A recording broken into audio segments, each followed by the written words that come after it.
Kebanyakan kan kayak kalau orang itu pengennya lebih produktif. Gimana sih Kak caranya biar kita nih bisa ngelola waktu sebagai freelance biar tetap produktif? Oke, nah ini pertanyaan yang sangat bagus ya, karena itu tantangan utama untuk freelancer. Karena kan kalau misalnya kita kerja kantoran, kita kan sudah waktunya sudah diatur, jadwalnya sudah diatur. Masuk misalnya masuk kantornya itu jam 8, nanti pulang jam 5. Nah, kalau kita sebagai freelancer itu kan tidak ada aturan seperti itu. Nah, saya untuk bisa mengatur waktu, paling tidak saya tahu dulu deadline-nya kapan, beban kerjanya apa, deadline-nya kapan. Justru saya merasa lebih produktif dengan kerja freelance, karena kalau misalnya dalam sehari saya cuma dikasih pekerjaan 1-2 artikel, itu kan bisa saya kerja paling tidak 2-3 jam. Jadi 2-3 jam itu saya tentukan waktunya di jam berapa. Misalnya saya mulainya pagi di jam 6, itu kan saya bisa hitung dari jam 6, 7, 8, jam 9. Jadi di jam 9 itu selesai itu saya sudah bisa kerjakan hal lain lagi, atau saya belajar hal baru lagi.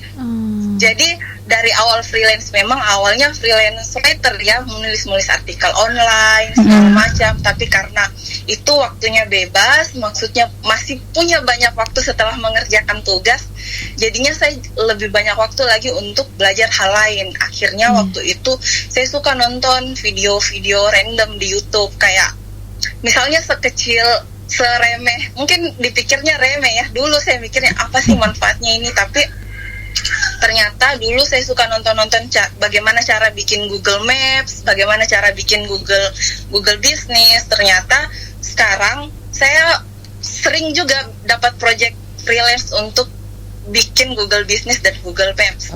Jadi berkembang. Saya tidak fokus cuma di tulisan saja, tapi berkembang. Karena itu saya pikir kalau saya cuma belajar menulis, mungkin besok-besok sudah banyak orang yang bisa menulis. Nah, karena itu waktunya fleksibel, waktu belajarnya jadi lebih banyak, karena setelah pekerjaannya selesai, saya sudah bisa bebas untuk kerjakan hal lain atau belajar hal baru lagi, kayak gitu. Kalau untuk dibilang produktif itu kembali ke masing-masing motivasi sendiri ya, dari dalam. Begitu. Dan itu memang orang yang punya motivasi untuk produktif memang yang paling cocok untuk kerja freelance. Karena kan sudah bisa mandiri untuk menentukan waktu kerjanya sendiri, bagaimana bertanggung jawab untuk pekerjaannya, bagaimana pekerjaannya cepat selesai, dan bisa belajar hal lain lagi di luar pekerjaan yang sudah dikasih.